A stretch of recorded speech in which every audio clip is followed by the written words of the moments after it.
Okay, so we finished chapter 9 and we're going to be doing the chapter 9 review. And remember the review pages, we skipped a few pages, but don't worry about those. We skipped them on purpose. Go to the review page, chapter 9 review page, and remember the review pages are almost exactly like the test. So this is a good way to review for your test, okay? So I'm just going to, by now you need to know how to do it because you're going to take your test tomorrow. So I'll walk you through like I've been doing, just a couple from, or one from each section, maybe two from each section, and then you need to finish the rest. And then we'll see how you do. And if there's anything on here that you don't understand very well, this is the time to either text me or email me and get my help, or text or email your parents. Ask your parents. Hopefully you don't need to text or email your parents. Ask your parents if they can help you to understand it. If they don't understand it completely, because this book does things a little differently than they may have done it when they were in school, then I'm happy to help. I'm here. Okay, so this is page 225. Take out page 225. And I'll do just a few of these with you. Number 1, remember when we're solving, it says write the answer in lowest terms.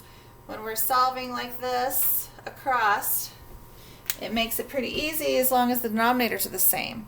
When it comes along and there's not denominators that are the same, then I would recommend you make it long. Okay, so that we know that the answer is going to be in eighths, right? This piece is cut into eighths, and there's 3 pieces here, 3 pieces here, so 3 plus 3 is 6. Are we finished? This is write it in lowest terms. Is this fraction in lowest terms? No, it's not. Anytime you have even numbers, they can be divided by 2.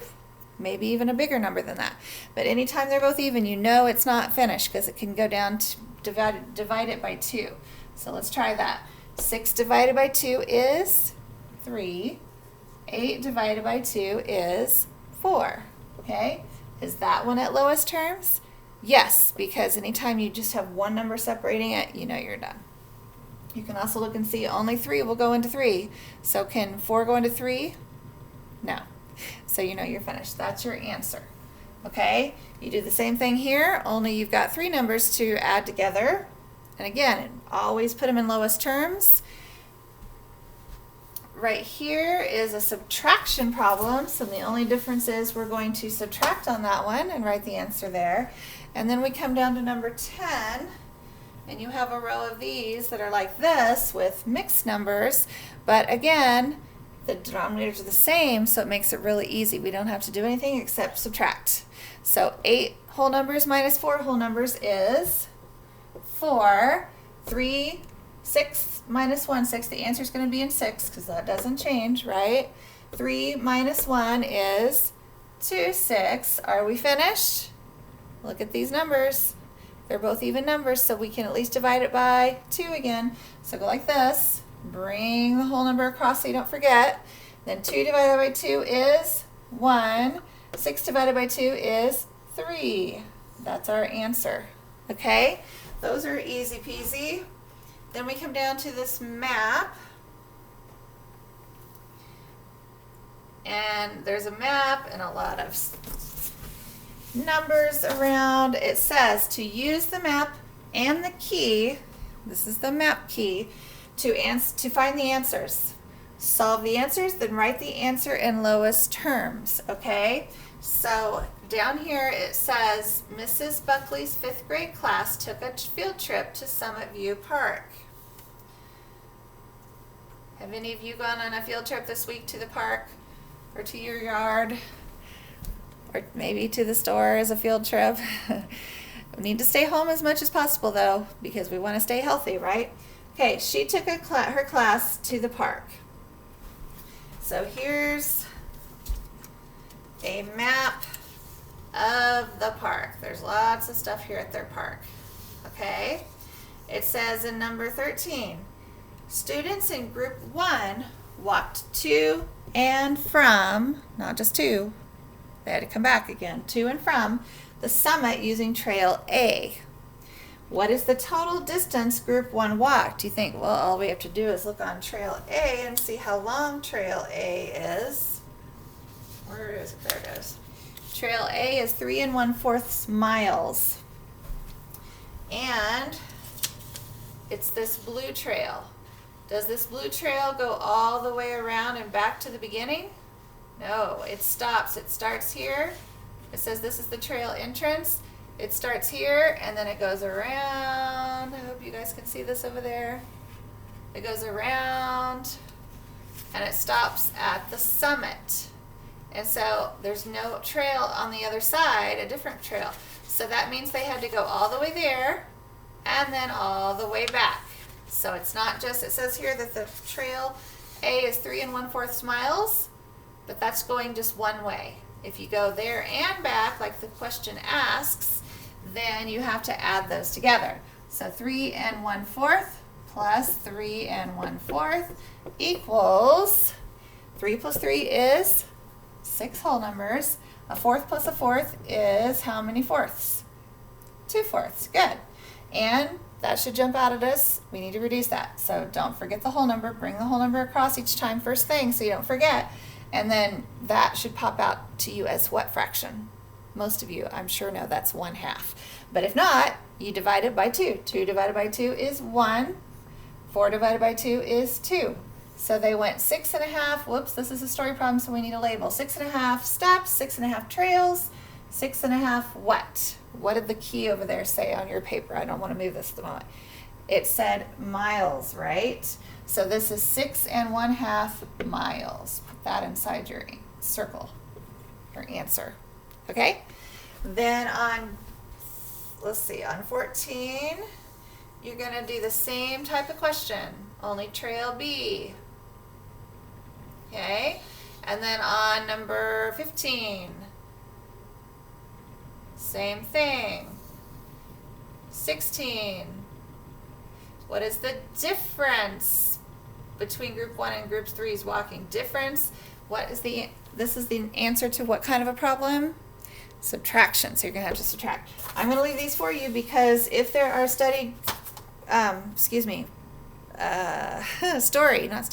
if there's story problems on the test, you've got to know how to do them. Read them and try to figure it out. If you can't figure it out, have mom or dad help or text or ask me. Okay? But I'm not going to do these for you because I want to make sure it would be very easy for you just to watch me do it. But do I know if you've learned it or not? Usually not. Usually you just write down whatever I tell you. So I'm not trying to be the mean teacher and make you do them all. I just know that actually it's the mean teacher that just gives you the answers because that doesn't help you learn. Okay, I want you to learn. So you're going to have to use your brains and think a little bit and try to figure it out, okay? So that I know that you're learning how to do it instead of just listening and writing down the answer, okay? On the back, we did this yesterday, the missing the equivalent fractions. Should be getting to be a pro at this by now because we've done a lot of this to add. If this was an addition problem and it went like this, then you'd have to make them into the same denominator, right? Okay, so let me help you with this first one. Is it out of focus or is it just me? I think it feels like it's out of focus. Okay, so 4 times what is 12? 3. 1 times 3 is 3. 6 times what is 12? 2. So 4 times 2 is 8. 8/12. Good job. Okay, so finish out that section. And then the next section has you, again, it tells you every time to write the answer in lowest terms, right? Always write the answers in lowest terms. That means you have to reduce it all the way. Okay, this time they're not equivalent fractions, so we have to make equivalent fractions. Put your fraction bar there, put your equal signs, and go to town. Here we go. 3 does not go into 4, right? So then 4 times 2, go through the multiples. 4 times 2 is 8. Does 3 go into 8? Nope. 4 times 3 is 12. Does 3 go into 12? Yes. So we will use 12s. There are no whole numbers to bring over. Okay? 3 times what is 12? 4. So 1 times 4 is 4. These are easy because the numerators are 1. 4 times what is 12? 3. So 1 times 3 is 3. Now you can easily add 3 plus 4 is 7. And we are answering our answer in 12ths. And that's a prime number. And it doesn't go down into the one on the bottom, so you know you're finished. Okay, so there's that section. Then there's another section with some more story problems.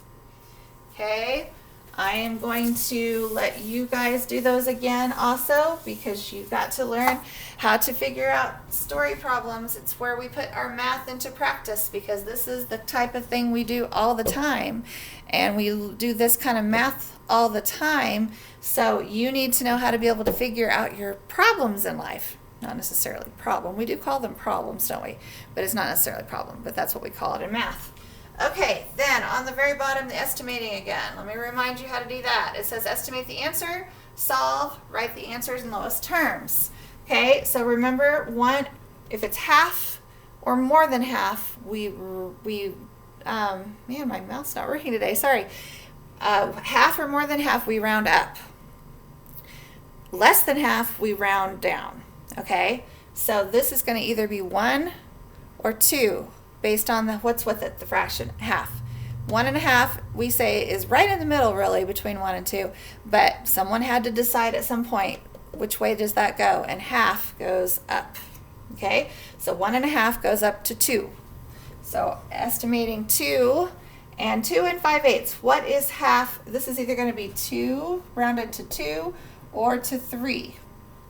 Okay, which one? Okay, what is half in eighths? What's half of 8? Good, 4/8 is half, right? So is 5/8 more or less than half? It's more. So that means if it's more, we're going to go up. Whoops, this way. Up to 3, not to 2. Okay, so this is like adding, this problem is going to be like adding 2 plus 3. And what's 2 plus 3? 5. Good. Okay, so now we need to put our equal signs, because these are not the same denominator, common denominators. So we got to put it in common denominators. So bring the whole numbers over so we don't forget them. Put your fraction bars there. And now let's look and see. Can 2 go into 8? Yes, so we can use eighths. Okay, and then 5/8 equals 5/8. We can just bring this one across, or you can do it the way we usually do it. 8 times what is it? 8, 1. So 5 times 1 is 5. Okay, 2 times what is 8? 4. 1 times 4 is 4. Good.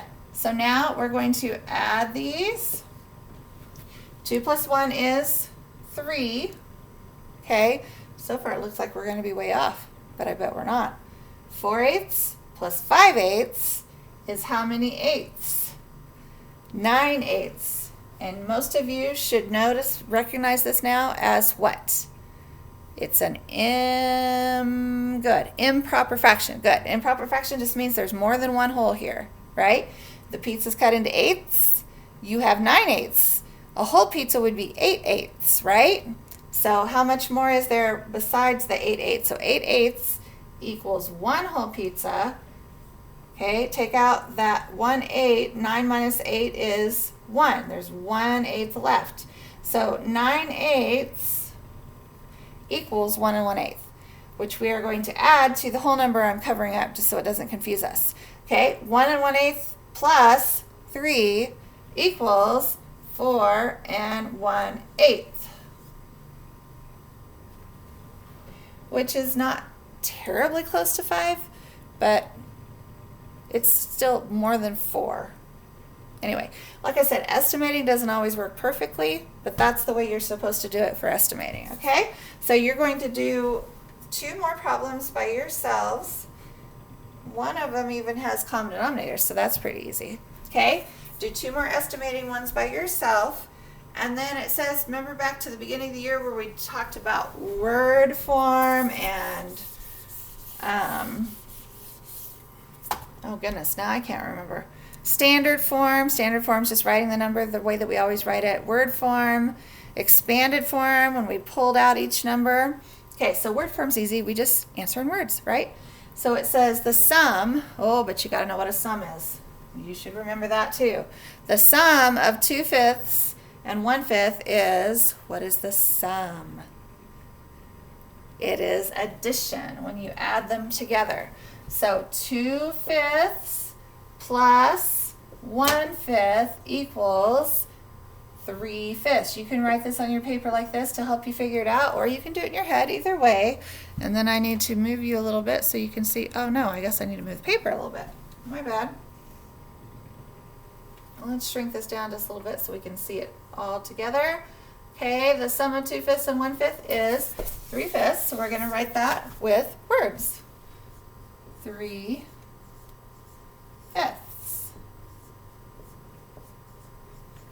Okay, 1/9 less than 1. If it says less, we're going to subtract. Good. 1/9 less than 1. So we're going to take 1. Well, let's find it. Let me put something on here. Let's make us some room to figure over here. Okay, 1/9 less than 1. Can you see? Yes, you can see right there. So we're taking 1 and we're subtracting 1/9. So in order to do that, if you come to Sam's and you want a piece of pizza and all they have is a whole pizza sitting there, they haven't cut it up yet, they can't give you 1/9 of it until they cut it up, right? And so since you want 1/9, they're going to cut it into ninths. So let me raise this up just a little bit. 1 would equal, one whole pizza, if you're cutting it into ninths, would equal how many ninths? How many ninths makes one whole pizza? 9 ninths, right? You cut it all up before you take any away, you have 9 ninths. Now 1 equals 9 ninths, so you cross that off so you don't think that's still there. And then we just subtract. 9 ninths minus 1/9 is 8 ninths. You could maybe do that in your head too. Okay? So we're going to write, excuse me, we're going to write that with words. So we're going to write 8 ninths. Okay? So that's what you're doing with these. 3/10 more than 4/10, so you're going to have to know what the difference is. So you subtract. This one says the difference in that, so you subtract again. I'm going to leave those for you guys to finish. And then this will be kind of like your study guide for your test, because tomorrow you'll take your test and it looks a lot like this. So if you have any questions, text me, email me. I'll be happy to help you. Let's get ready for that test tomorrow. Okay? See you then.